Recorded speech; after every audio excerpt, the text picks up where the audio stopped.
c'est Analyste. On se retrouve pour une vidéo Fair Play financier et Mercato. Donc Fair Play financier pour voir quelles sont les solutions pour le club pour s'en sortir. Et Mercato pour voir un petit peu ensemble quelles possibilités aura le club cet été sur le marché des transferts. Donc le Fair Play financier, on va y être soumis à nouveau en été donc 2023.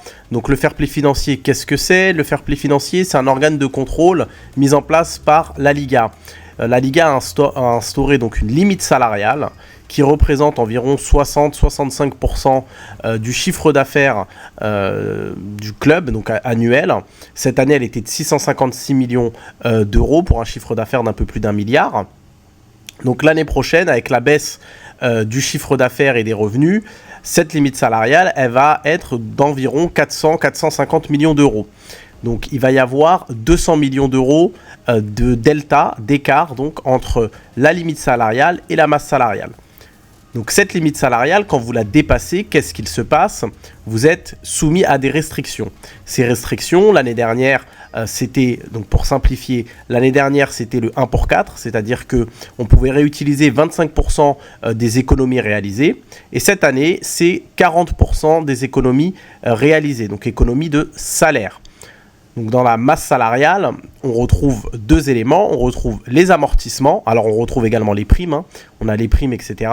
Mais on a surtout principalement les amortissements des transferts, puisqu'un transfert, il se comptabilise en amortissement. C'est-à-dire que quand vous achetez un joueur 50 millions d'euros sur 5 ans, il ne vous coûte pas 50 millions d'euros, il vous coûte 10 millions d'euros pendant 5 ans. Donc ça, c'est l'amortissement. Donc dans la masse salariale, on trouve l'amortissement et on trouve le salaire et les primes du joueur. Donc principalement, c'est le salaire. Les primes, en général, c'est quand il y a une prolongation. Mais on va faire simple, on va rester sur amortissement, salaire. Donc avec le fair play financier, on peut réutiliser 40% de ces économies-là. Donc quand on fait partir un joueur, on enlève son salaire et son amortissement. Et ces sommes qui sont retirées, vous faites un abattement donc de 40%, et c'est ça que vous pouvez réutiliser pour réinvestir. Alors pour le club, il est très important de sortir du fair play financier, parce que c'est une restriction qui est très compliquée, puisque ça veut dire que pour utiliser 4 millions d'euros, il faut en économiser 10. Et si à la fin de la saison, vous n'êtes pas à l'équilibre, c'est-à-dire si votre masse salariale n'est pas égale ou inférieure à votre limite salariale, l'excédent est répercuté sur l'exercice suivant. Ça veut dire que votre problème, en fait, il va se répercuter plusieurs saisons. Donc c'est très important pour le club, à la fois pour se renforcer immédiatement et à la fois pour les années futures et suivantes, d'être en conformité avec sa limite salariale. Donc cet été, il va y avoir 200 millions d'euros d'écart entre la limite salariale et la masse salariale du club. Donc le club va devoir à la fois baisser sa masse salariale et aussi augmenter sa limite salariale. Puisqu'en fait, il y a deux leviers pour trouver un point d'équilibre. Le but n'est pas, le club ne va pas devoir baisser sa masse salariale de 200 millions d'euros, mais elle va devoir trouver un point d'équilibre qui correspond à une opération globale de 200 millions d'euros. Donc si vous augmentez votre limite salariale de 100 millions d'euros et que vous baissez votre masse salariale de 100 millions d'euros, vous avez vos 200 millions d'euros et vous avez votre équilibre. C'est quelque chose qui est assez important à comprendre. Donc au niveau de la masse salariale et des baisses, il n'y a pas 36 solutions, il n'y en a qu'une, c'est le départ des joueurs. Au niveau des départs, on va avoir des joueurs avec d'importants salaires qui risquent de partir et qui devraient partir cet été. Je pense à Busquets, qui a un salaire de 40 millions d'euros, par exemple. 40 millions d'euros, c'est un très gros salaire. Alba a un salaire de 25 millions d'euros. C'est également un très gros salaire. Piqué est parti, Memphis est parti. Ça aussi, c'est des départs qui vont permettre d'abaisser, donc de réduire la masse salariale de la saison. On a d'autres joueurs comme l'Anglais, qui a encore un amortissement. Alors, il n'a plus son salaire, mais il a l'amortissement. Un joueur comme Dest aussi, qui a l'amortissement. Donc, tous ces départs-là, ils vont nous aider à réduire la masse salariale. Mais là, la clé réellement pour notre Mercato 2023, ça va être d'augmenter notre limite salariale. Et pour augmenter notre limite salariale, il y a plusieurs possibilités. On a les nouveaux sponsors, Donc à chaque fois qu'un sponsor est signé, il vient augmenter la limite salariale. Si on signe un sponsor pour 10 millions d'euros, par exemple pour les manches, ça va nous faire un revenu supplémentaire et donc ça va augmenter de 10 millions d'euros la limite salariale. Ensuite, il y a la vente d'actifs, c'est ce qu'on a fait l'année dernière, mais la vente d'actifs, la Liga, parce que Tebas n'est pas notre ami, malheureusement, on est en guerre avec Tebas, que ce soit par rapport à la Super League ou le CVC, même si c'est principalement la Super League, Tebas cherche à nous mettre donc des bâtons dans les roues, pardon. Donc il a modifié le règlement de manière à ce que les cessions d'actifs ne soient plus comptabilisées en une seule fois. Donc la cession d'actifs, on le garde en tête, mais ce n'est pas la meilleure option. Et la troisième solution, ça va être les plus-values comptables. Donc les plus-values comptables, c'est quand vous vendez un joueur au-delà de sa valeur d'amortissement dans les comptes.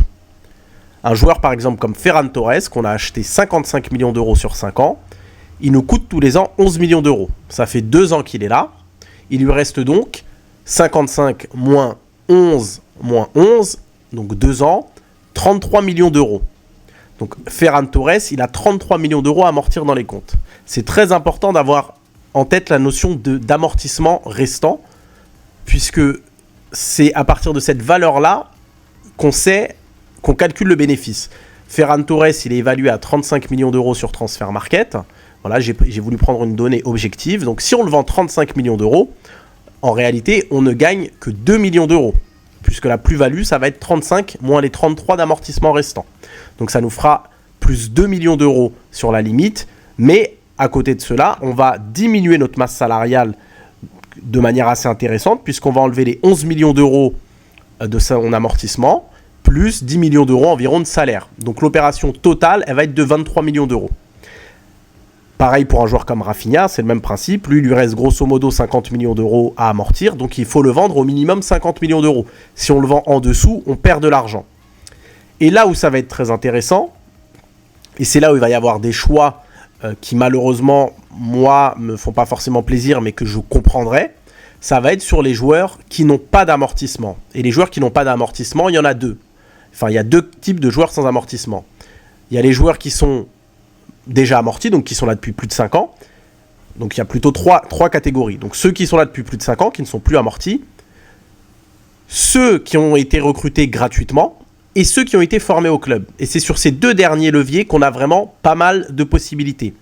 Je pense notamment à un joueur qui aurait pu nous apporter beaucoup, mais qui n'est pas, qui est sous-utilisé et qui par conséquent, je pense, devra partir et partira. C'est Franck Kessié. Franck Kessié, il est estimé aujourd'hui à 35 millions d'euros. Et Franck Kessié, si vous le vendez 35 millions d'euros, c'est un bénéfice comptable, une plus-value de 35 millions d'euros. C'est-à-dire que notre limite, elle va augmenter de 35 millions d'euros. Donc c'est un très gros coût. On ajoute à cela son salaire de 12 millions, qui va venir donc se réduire de la masse salariale, et ça nous fait une opération globale de 47 millions d'euros. Donc Franck Kessié, c'est 47 millions d'euros potentiellement au niveau fair play financier, quand on sait qu'on doit aller chercher 200 millions d'euros. Kessié tout seul, c'est un quart de ces 200 millions d'euros-là. Ensuite, je pense que le club devra faire le choix et vendre un joueur formé au club. Donc on en a plusieurs. On a Abdé, qui a été formé au club et qui donc serait une plus-value complète. Et on a Ansu et Nico. Ansu Fati, aujourd'hui, c'est 50 millions d'euros sa valeur Transfermarkt, et son salaire, c'est 10 millions d'euros. Donc Ansu Fati, ça représente 60 millions d'euros niveau fair play financier. Niveau fair play financier, c'est 60 millions d'euros. Donc ajouter 60 et les 50 millions quasiment de Kessié, on a 110 millions d'euros. On a la moitié de l'objectif global. Nico, pareil, si on le vend, c'est la même chose qu'Ansu Fati, c'est un bénéfice total. Moi aujourd'hui, et même si j'ai beaucoup défendu, je continue à le défendre, je continue à croire en lui, je comprendrais que le club se penche sur la vente d'Ansu Fati. Et c'est vrai qu'on le voit, il y a une propagande de plus en plus importante à son sujet dans la presse pour faire accepter, entendre aux supporters sa vente. On a vu ça l'année dernière avec Frenkie. Pour moi, il n'y a pas de fumée sans feu, hein. C'est évidemment la direction, puisque c'est la direction qui donne les grandes lignes aussi aux médias, qui ne sont pas totalement indépendants. Ils préparent le terrain. Donc moi, je ne serais pas surpris de voir Ansu partir. Alors après, évidemment, il faut voir qui est-ce qui le remplace. Donc ça va être le deuxième volet de la vidéo. Mais en tout cas, niveau fair play financier, les 200 millions d'euros d'opération totale, je voulais vous montrer que c'est un chiffre important, mais loin d'être impossible à générer. Les 200 millions, on peut le faire assez rapidement, en vendant donc caissier, en vendant en dessous, en laissant partir Alba et Busquets. Assez rapidement, on arrive à ces 200 millions d'euros là. Alors, qui dit départ, dit évidemment arrivée. Au niveau du mercato, plusieurs noms commencent à émerger, pardon. Donc, en défense, on a Foyth de Villarreal et Pavard, donc pour le poste de latéral droit, puisque Xavi semble privilégier un profil défensif. Hein. On sait que l'année dernière, il voulait Aspi. Là, cet été, il voulait aussi Foyth après que Aspi est prolongé à Chelsea. Et donc là, maintenant, il y a une opportunité de marché qui est Pavard. Au milieu de terrain, on a vu plusieurs noms. On a Neves, qui n'est pas un choix de Xavi, mais un choix de Laporta. On sait que l'agent de Neves est Jorge Mendes, ce qui permettrait de faire des opérations d'entrée-sortie, puisque Mendes est aussi l'agent de Nico. Donc peut-être que Mendes, il y aurait une opération où on vendrait Nico et on achèterait Neves, puisque comptablement, c'est une opération qui nous est largement bénéficiaire. On a Amrabat, que le club a essayé de signer le dernier jour du mercato. Et on a la préférence de Xavi, qui est Zubimendi. En attaque, en termes de numéro 9, il y a eu unanimité, c'est Vitor Roque, un Brésilien de 17 ans, bientôt 18, que le club veut amener pour être la doublure de Lewandowski. Sur les ailes, on a un joueur comme Carrasco, où on a une option de 15 millions d'euros. Donc c'est pareil, comptablement, si on lui fait un contrat, peut-être pas de 5 ans, mais de 3 ans, ça fait 5 millions par an. Donc vendre Ferran, qui nous rapporterait plus de 23 millions d'euros, qui diminuerait notre masse salariale de plus de 23 millions d'euros pour le remplacer par un joueur qui, en termes d'amortissement, serait à 5 millions d'euros. Après, il faudra voir le salaire, ce sera peut-être 10 millions d'euros aussi, donc peut-être une opération à 15 millions d'euros. Bon, ça peut être intéressant. Ça nous réduit quand même de 8 millions d'euros la masse salariale. Là, je parle avec des chiffres. Évidemment, son salaire serait peut-être inférieur à cela. Hein, et son amortissement moins important si on fait un contrat plus long. En tout cas, voilà, je donne une solution. Ensuite, il y a Dani Olmo et il y a Joao Félix, qui lui aussi est représenté par Jorge Mendes, comme en dessous. Donc, comme pour Neves, on peut imaginer une opération où on vendrait Ansu Fati 50 millions d'euros et on achèterait de l'autre côté à l'Atlético Joao Félix pour 50 ou 60 millions d'euros. Parce que comptablement, acheter Joao Félix 50 millions d'euros sur 5 ans, c'est 10 millions d'euros par an dans les comptes, alors qu'en dessous, nous en rapporterait 50. Donc, encore une fois, il faut avoir en tête cet exercice de jonglage, cet exercice comptable que va devoir faire Alemany. Là, il ne s'agit pas juste de dire tel joueur est bon, je veux l'acheter. Il y a toute une problématique comptable que Alemany et la direction doivent garder en tête. Donc, c'est pas simple. Il y aura des choix qui ne plairont pas à tous, mais qu'il faut essayer de comprendre par justement le spectre économique. Donc moi, si j'avais une prévision à faire en termes de mercato, je m'attends à ce qu'on signe Benjamin Pavard, parce que en termes de rapport qualité-prix, et je sais que c'est pas le joueur le plus... moi, il me fait pas rêver. Personnellement, j'irais plus sur un Cancelo. Maintenant, ça semble pas être le profil que cherche Xavi. Il a 29 ans, il va coûter 50 millions d'euros certainement. Ça nous fait 10 millions d'euros par an d'amortissement, plus un salaire peut-être de 14-15 millions d'euros, ça nous fait une opération à 25 millions. C'est peut-être un peu beaucoup pour un latéral. Moi, je pense qu'il vaut l'investissement. Maintenant, je peux comprendre que le club aille plutôt sur un Benjamin Pavard qui va, lui, coûter peut-être 20 millions d'euros, ce qui fait un amortissement de 4 millions d'euros par an uniquement, avec peut-être un salaire à 8 millions d'euros, grosso modo 8-10 millions. Donc, ça nous fait un joueur à 12-14 millions d'euros par an de coût, alors que Cancelo, c'est 25. Gros, encore une fois, en prenant les exemples que j'ai donnés. Pavard viendrait en plus, je ne pense pas pour être titulaire, puisque la défense Koundé, Araouro, Christensen me semble absolument impossible à bouger. Donc ce serait plus dans un rôle de doublure, pour permettre de conserver cette structure hybride d'avoir un latéral capable aussi de jouer central sans difficulté. Donc ce serait un Koundé bis, en réalité un petit peu comme en équipe de France. Donc moi j'imagine Benjamin Pavard derrière, je pense que c'est Benjamin Pavard qui viendra. Au milieu de terrain, comme je l'ai dit, je pense que Kessié s'en ira, et que c'est Ruben Neves qui viendra prendre sa place. Parce que là encore, je pense que c'est le joueur qui nous coûtera le moins cher et qui, rapport qualité-prix, le meilleur. Alors ça, c'est une décision de Laporta qui veut aussi, je pense, faire plaisir à... Enfin, faire des affaires avec Jorge Mendes. J'en suis pas non plus le plus grand fan, je ne serais pas forcément allé sur lui. Mais je pense que c'est ce que le club fera. Devant, donc, Victor Roque. Victor Roque, a priori, c'est 30 millions d'euros de son transfert. Donc, pareil, c'est assumable avec un petit salaire puisqu'il n'a que 18 ans. Je pense que Carrasco viendra pour remplacer Ferran. Donc, Ferran Torres qui partirait et Carrasco prendrait sa place donc de remplaçant, puisque ça restera un remplaçant. Pour le banc, Carrasco, ça me semble quand même pas mal parce qu'il percute, il a des choses à apporter. Et concernant en dessous, je suis mitigé.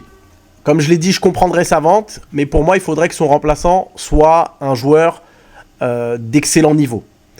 Alors, il y a Olmo, qui est une bonne option, mais n'est pas non plus un crack absolu, mais qui arrive en fin de contrat, puisqu'il sera en fin de contrat dans un an, donc économiquement, ça peut être intéressant.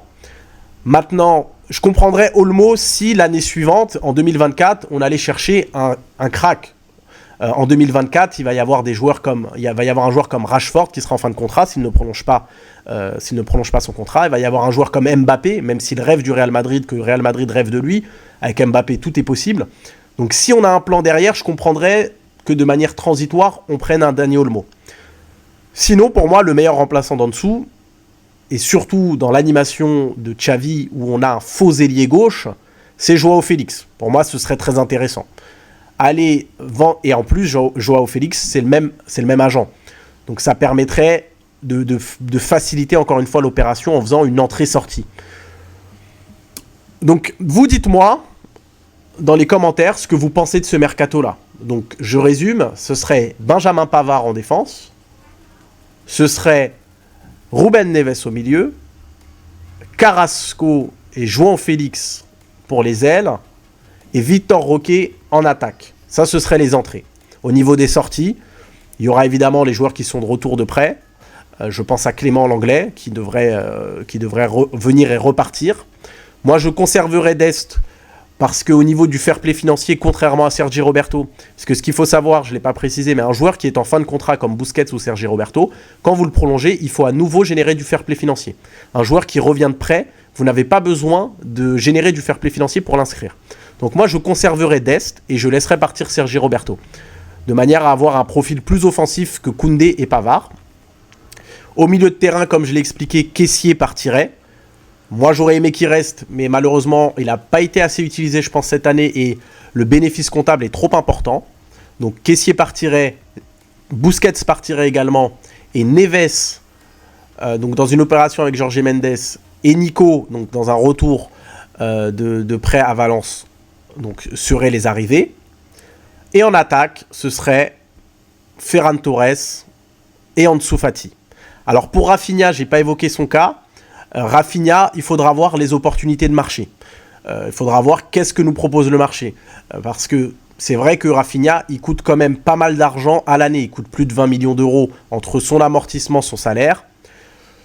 Si c'est pour le laisser en remplaçant de Dembélé, je vois pas trop l'intérêt de le conserver. Je pourrais comprendre qu'il soit vendu pour diminuer. Après, à voir encore une fois qui est-ce qu'on prend pour le banc. Est-ce qu'on reprend Abdé ? Est-ce qu'on va sur un Adama Traoré, par exemple, qui est en fin de contrat ? Il faudra voir. Je ne sais pas trop. Après, il faut voir aussi si est-ce que Dembélé prolonge, est-ce qu'il ne prolonge pas ? Puisque si Dembélé ne prolonge pas, il faudrait potentiellement le vendre. Il a une clause libératoire de 50 millions d'euros entre le mois de juin et juillet. Donc 50 millions d'euros, dont 50% pour lui et son agent. Ça fait 25 millions d'euros pour le club. Je pense qu'il y a énormément de clubs qui sont capables de payer cette somme-là. Donc à voir. Après, Dembélé est très heureux. Donc pour moi, Dembélé, Rafinha, le futur de l'un dépend de la décision de l'autre. Évidemment, la priorité est sur Dembélé. Donc à voir pour Rafinha. En tout cas, c'est ce que moi j'imagine comme mercato. Donc Benjamin Pavard, Ruben Neves, Victor Roque, Carrasco et Joao Félix, qui serait un petit peu, on va dire, le gros coup, hein, le gros nom, on sait que la Porta l'adore, ou un nom moins clinquant, mais qui, je pense, peut vraiment servir dans le système de Xavi, ce serait Dani Olmo. Donc n'hésitez pas à me poser vos questions dans les commentaires, me dire si vous avez tout compris, ce que vous en avez, ce que vous pensez de ce mercato-là, quel serait votre mercato idéal. Encore une fois, moi, c'est pas le mercato qui me fait rêver, si ça ne tenait qu'à moi. Il y aurait du João Cancelo, il y aurait du Rafael Leao, il y aurait vraiment autre chose. Maintenant, il faut garder en tête que le FC Barcelone a des restrictions, a des difficultés avec la Liga et qu'il faut être très intelligent. Donc, laissez-moi vos commentaires et on se revoit très bientôt pour une prochaine vidéo. Merci.